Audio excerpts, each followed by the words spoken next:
looking at hyperlocal, looking at the market is so key, but you also have to know how you compare to the market, right? So if you are a person who can't float as low as the market, you have to book earlier than the market. If you are somebody who like has that flexibility at the last minute, you may not have to be as aggressive and you can have a later booking window. So you really have to know how you stack up against your competitors to understand that comparison, because strategically, like, you can change your booking window in order to get the performance you want. Welcome to RevLabs by PriceLabs.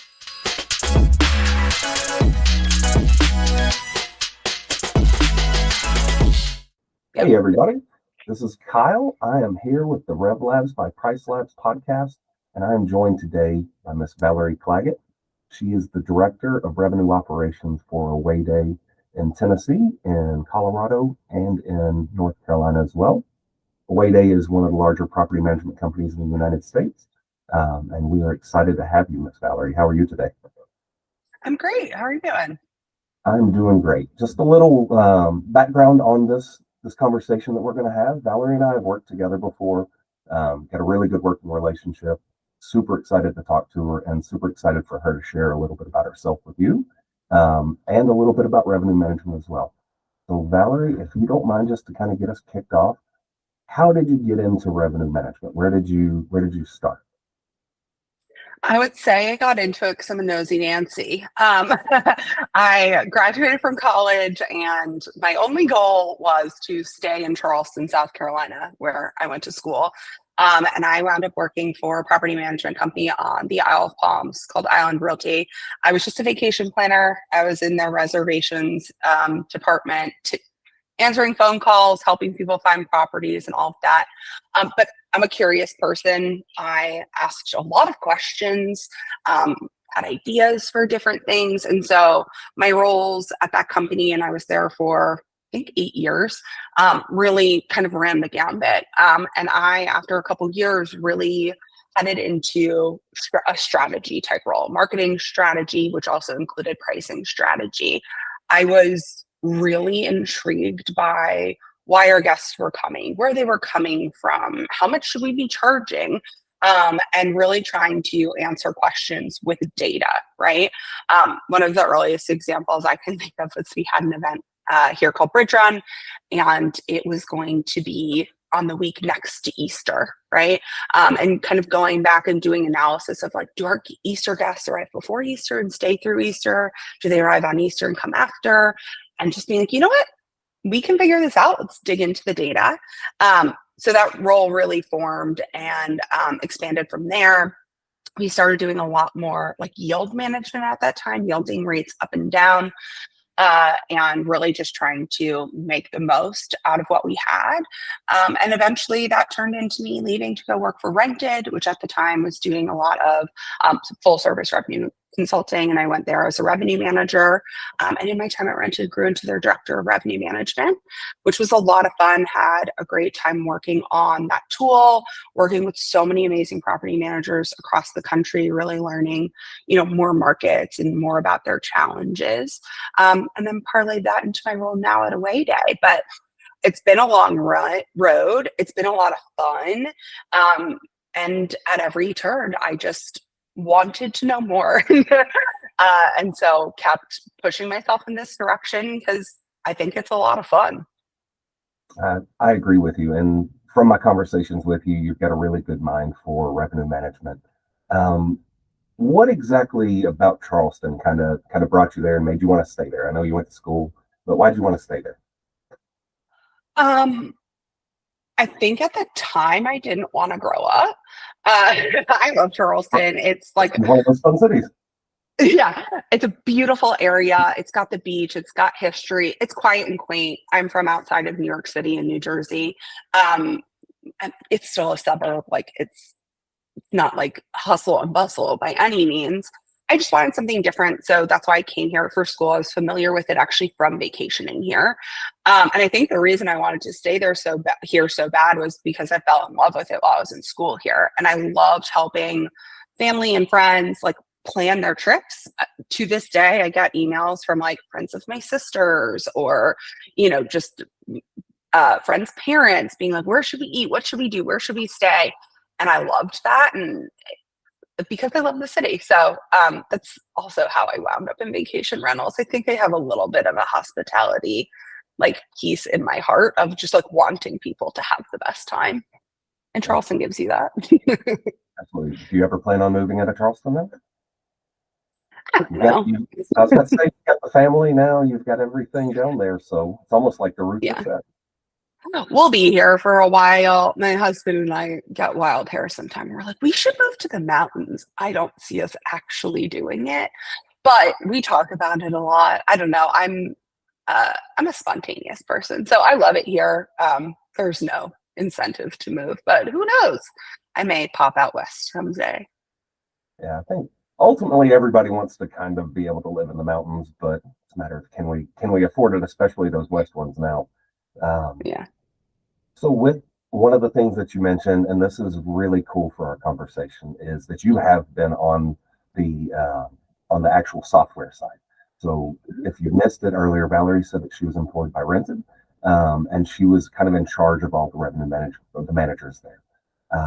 What was your experience like working on that side of the industry? And is there anything that you miss from being on the software side as compared to more of the front-facing side? There are pros to both. I loved being on the vendor side. I think there is a really cool aspect of that where you can be a lot more creative. It was a startup, right? Like I was there for 5 years. When I joined, we didn't have our own tool. They started building a tool. It was really fun and exciting to work with property managers that maybe couldn't have an in-house revenue manager and really feel like I was helping them and like building awesome relationships. It also gave me like insight into all sorts of ways people run property management businesses. I've worked with really traditional property managers. I've worked with people doing lease arbitrage. There's just so much out there. And so being on the software side, I got to see a lot of that. I also, being a curious person, loved seeing like what went into how the sausage got made. Being able to say, I like this, I don't like that, and like really try to work through challenges. And I think for anybody on the software side who still works with me, I probably drive them crazy because I call them with ideas all the time and say, hey, can you make it do that? Because that piece of me is still in here. But being on the property management side is a lot of fun too. You are, helping homeowners more directly. You're in these markets. It really is a little bit more tied to the communities, which is really cool. So yeah, definitely super different, super interesting, but yeah, some overlap. Yeah, it is a little bit different. Now, just so everybody's aware, I'm kind of the opposite side. I went from the property management side over to software. And I have a lot of the same feedback that you do. It's really cool to see how the sausage is made, but it's really rewarding also to be able to help people build out their processes and things like that. One other thing that I really, really love about being over here on the software side is just being able to make a little bit of an impact all the way across, not necessarily just in the markets that we're at, but being able to go into other markets as well. Now that you're at AwayDay, what are some of the goals that you've got coming into 2025, 2026? You don't have to get into, your future plans or anything like that, but what do you want to see out of revenue management tools in the future? You said you have lots of ideas. So you want to share any of those ideas on the podcast? Sure. Yeah, absolutely. I mean, I think as a revenue manager, I'm always looking for things to make me more efficient and more accurate in my job, right? And so I think my asks for any given tool are usually different, but they all kind of come to the same point, which is I think for a revenue management to be efficient, they need really high quality data. available to them. I think there's a lot of bifurcation right now in this space, right? Where you may be in your PMS or in a reporting tool and a pricing tool at the same time. A lot of the pricing tools have some reporting elements, but it tends to be more market-based, right? So how can we see our true data with that? And it's usually all there. It's just a matter of like finding it, right? Like, do I need to be in 3 different reports at one time, or can I be kind of all in one place? I also, like, as I'm kind of thinking through this, I'm also trying to think through like, how can I make the best decision, right? And so sometimes my asks are along those lines of, well, I can see the average rate in the market, but like, how can I see people's fees? I can see what my price is set to, but like, where's my minimum length of stay? Those 2 things have to correlate. And so it's usually just day in, day out things that I think would help me or my team in being able to get to those more efficient, more accurate benchmarks. As far as 25, because sorry, I went so far down that one, but as far as 25, I think it's really just wanting to see a lot of markets stabilize. Like, there's been a lot of volatility. Things have gone up, things have come down, things are starting to normalize. I think there's very much a lot of whiplash for homeowners who either have been here through the whole COVID boom and contraction, or normalization, I should say, or even for new owners. I think there's a lot to be done in 25 around like education of what's actually happening in markets. Yep, absolutely. I think education is huge, and communication is really big going into 2025 as well. One of the things that I've talked to a lot of my customers about is, hey, making sure that we're in line and that you're communicating it to your customers. Supply's up, property management companies are up. There's always people looking to move around, so being on top of things is super, super important. You hint on one thing at the very beginning, that you started your journey with property management systems more so on the marketing side. Going from marketing, coming into revenue management, you have a really good understanding, I'm assuming, of how marketing and revenue management work together to really maximize revenue. Do you have any tips for listeners on some marketing tricks or anything like that you can do to maybe get a little extra visibility on your properties? I don't know that I have any tricks so much as it just has to be part of the thought process in my mind, right? It's important to be visible places, right? Sometimes that means improving your listings so that they will perform where they are. Sometimes it's getting your listings in more places. In other cases, it's making sure that you're doing what you can for direct traffic. I think every, property manager is a little bit unique in what their blend of that can be or should be. Like, there are certainly markets where the OTAs are unbelievably powerful and drive a ton of business. And so really focusing on making sure your listings are in a position to succeed there is key. There are other markets where like direct is king. I came from a place like that. I haven't been there in a very long time. I have no idea what their numbers are now. But at the time I left, we were about 70% direct. That was a company that had been around since the 70s. And so in a shop like that, if you're still in that position where you're 50% or higher direct, you do have to think really hard about what booking windows are and what the right messaging is at any given time. And your pricing has to match that. You've probably heard me say it plenty of times, right? Like, getting eyeballs on something that is priced wrong doesn't mean anything. Like, it won't help. And setting the price right and not having eyeballs doesn't help. And so it really does need to be a collaborative relationship, and you kind of both have to be thinking of what the other's doing in order for the best outcome, is my belief. Yeah, and I would definitely agree with you on that. And I had a bunch of questions that we were going to kind of look at and head at, but I like to keep the ball kind of rolling. You mentioned the booking windows and the importance of booking windows for marketing.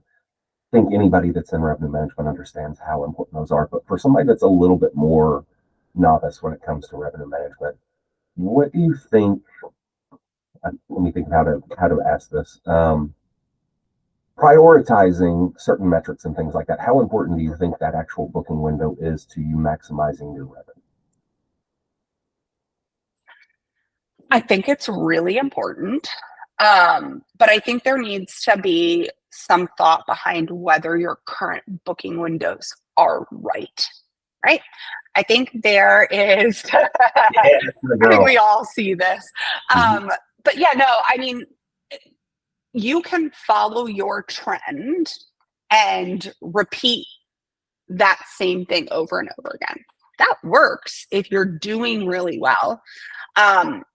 There are times that the market booking windows start shifting. And so there's a period where you have to be really aware of that and adjust your strategy accordingly. And there's also a time to look at your booking windows and say, yeah, this isn't right. I have equal parts worked with shops who book super last minute that can do a lot better if they book earlier at more moderate rates. And I have also worked with shops and managers that have, and this is my whole career, where, people start with rates really low. They have super high occupancy really far in advance, and they left money on the table. And so I do think it's very much a balancing act, but it has to be done at the very least on small segment basis, but most likely on a property by property basis. And if you're losing that booking window, like, that is always the scariest thing to me, especially when it comes to, minimum rates or things like that. You have to be really, really thoughtful about that booking window, because there comes a time that it's going to get a lot harder for you to get that conversion. Absolutely. Talking about the booking windows, and I loved your statement. And if you're watching the video of this, you could see my reaction. If you're listening to it, you probably hear it. But what she was hinting at is there is a possibility that you created your own booking window with some of the stuff you've got set up, and it's not necessarily always advantageous to you. But I definitely love focusing on your booking window, looking at it as, with PriceLabs, we're going to say hyper locally, but looking at it as granular as possible. So looking at the individual unit, and then comps that are really close to it as well. Well, let's see here. So can I say one more thing about booking windows? Because what you please. said just made me think of it. Anything you want. The other thing I would say with booking windows is like you said, like looking at hyper local, looking at the market is so key, but you also have to know how you compare to the market, right? So if you are a person who can't float as low as the market, you have to book earlier than the market. If you are somebody who has that flexibility at the last minute, you may not have to be as aggressive, and you can have a later booking window. So you really have to know how you stack up against your competitors to understand that comparison, because strategically, you can change your booking window in order to get the performance you want. That makes a lot of sense. So let me think of an example with what you're saying. So let's say you've got an owner that restricts your property to 350 minimum. That's the minimum rate they would get. You're saying if we can move the booking window for that property out a little bit, potentially get it booked up before we ever have to get to that 350. Is that right? Yeah, but also to use that example, because I think it's the perfect one. Mm-hmm. If you can only hit 350 and the market's going to hit 250, you're never going to compete at the last minute. So you have a necessity to book early. And so you may be able to sell higher than 350, but you're also going to have to hit your min a lot earlier. And so you may actually have to price slightly under the market early to get the conversion. Otherwise, you're going to get nothing. And so it's kind of the same thing as minimum length of stay, right? If I have a strict 7-night minimum in a beach market, I've got to get that booked pretty early. I'm not going to book a huge house for 7 nights, most likely 2 weeks prior to arrival. And so that's where, again, you just need to think through where that property can be competitive relative to the market and where it's going to stop being competitive, because you've got to book it before you don't have a chance to anymore.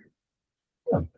Well, now I'm going to kind of keep it rolling again, and I'm going to ask some questions that are kind of going with what we've talked about, talking about minimums and minimum length of stays.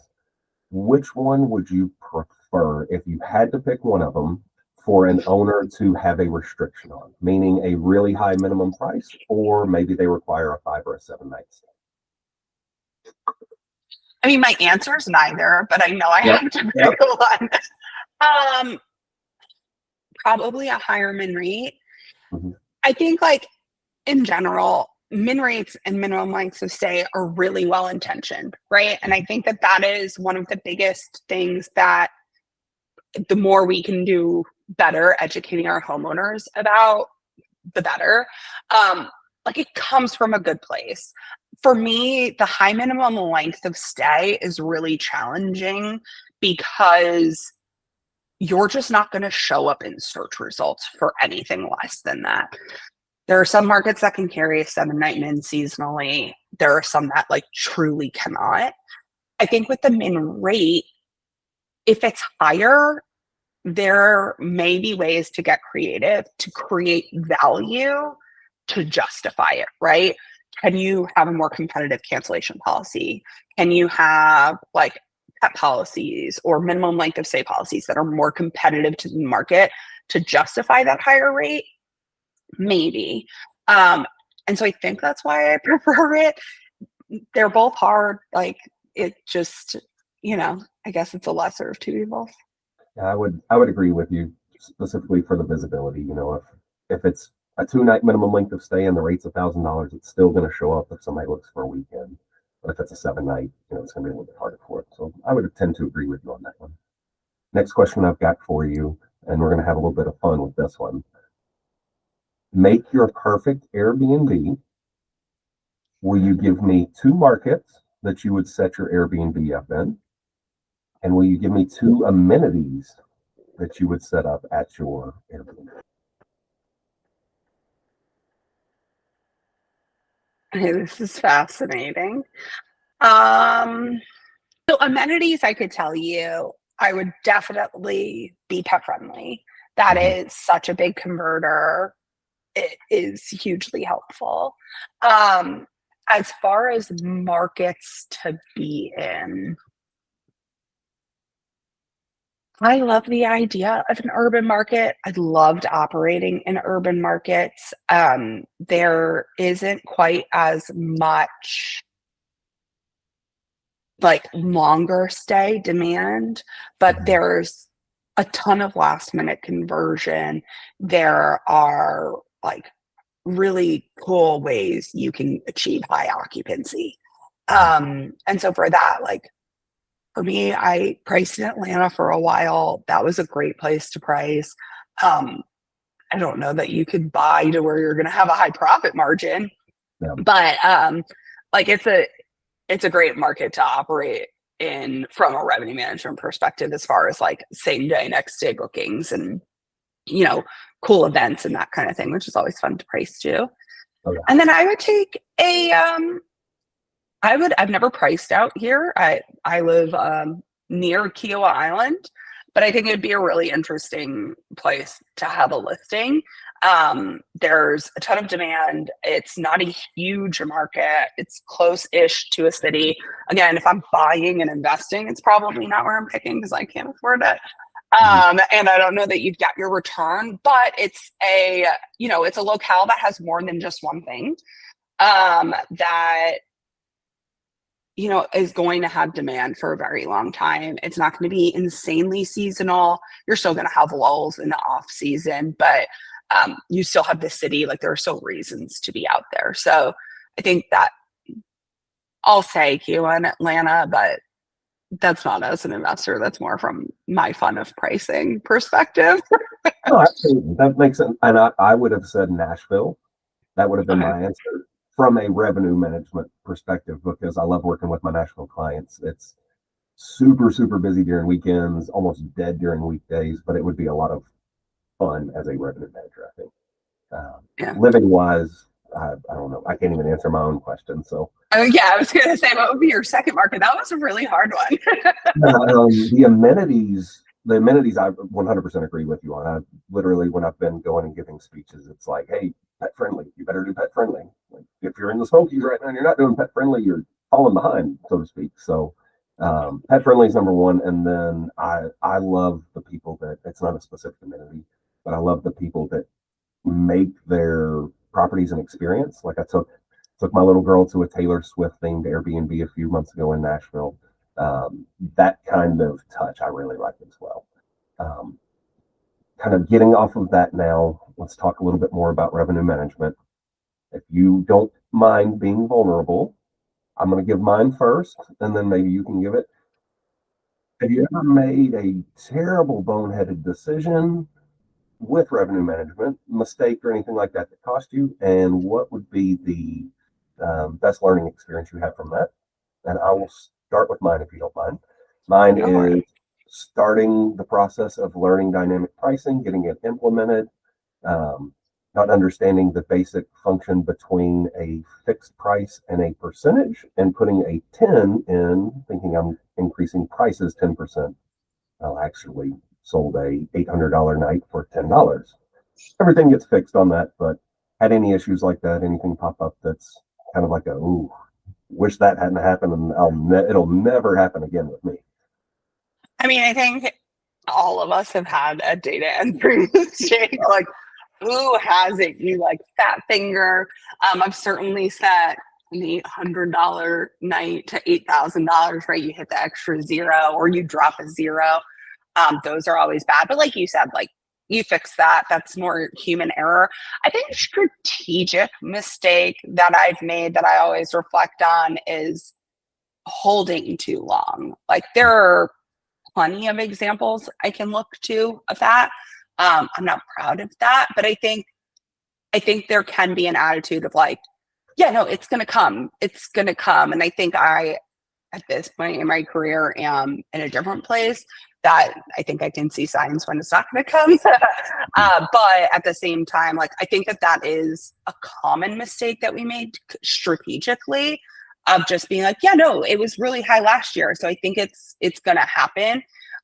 Really watching now for those signs that it might not, and that we need to be an early adopter of change as opposed to letting it ride and underperforming. And I can think of a couple instances where we did that this year, where we made the change early and did outperform markets because it's hard to explain to those homeowners. You have to set the right expectation of why you're doing it. But, it helps to be an early mover. Absolutely. It does. What is being in the position you're in, a large property management company, being in charge of the revenue? What is something that operationally is just a little bit too difficult to overcome right now? Do you have anything like that, or anything that you've got your eyes focused on, like this is my next hurdle I need to get over? Not for me. I think the thing we have to get over as an industry is better data in these pricing suggestions, right? Like everybody kind of uses the same data. It's kind of limited by what we can scrape. We all have access to our own source data. And if you're in a market that you can use key data and see competitor data, that's great. But it's not super entwined with these pricing tools. I know everybody uses key data, but it is more on like the scrape side. Maybe it's different PriceLabs. I don't want to speak for you. I'd be curious actually for you to answer that for me on this, if you will. But no, I think that's the biggest thing, right? Like we all are making decisions off of the information we have. I have heard for years, and I still believe it's true, that there's a long way to go in having that data be as clean as possible. And that's going to make me, my team better at our jobs, and everybody else in this industry. So that's the big thing for me.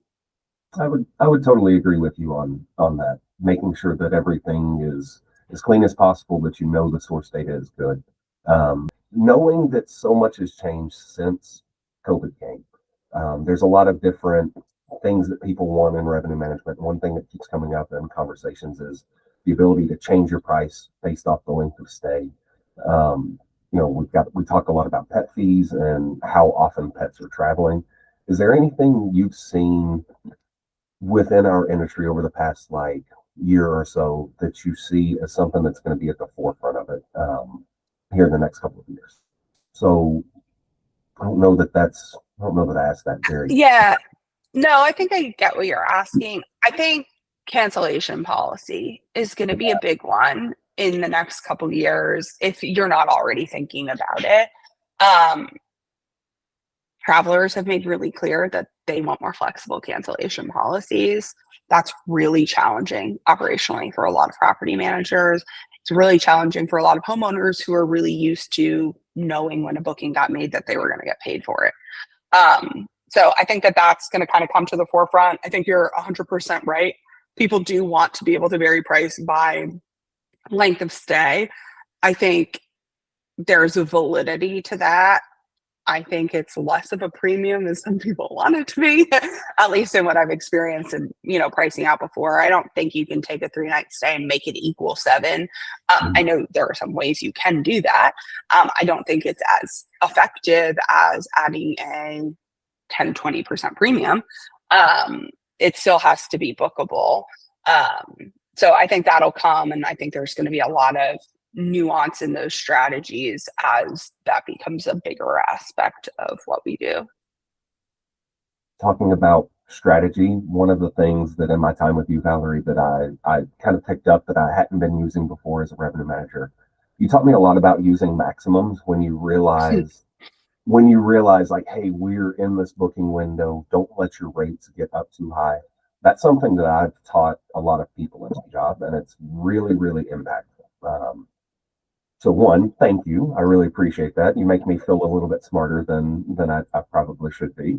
But also, do you have any other tips that are kind of like that? Thinking about the person that's actually back there changing rates, trying to determine base prices, if that's what you do, trying to determine, what the minimum length of stay. Do you have a tip or trick that you would give to the audience?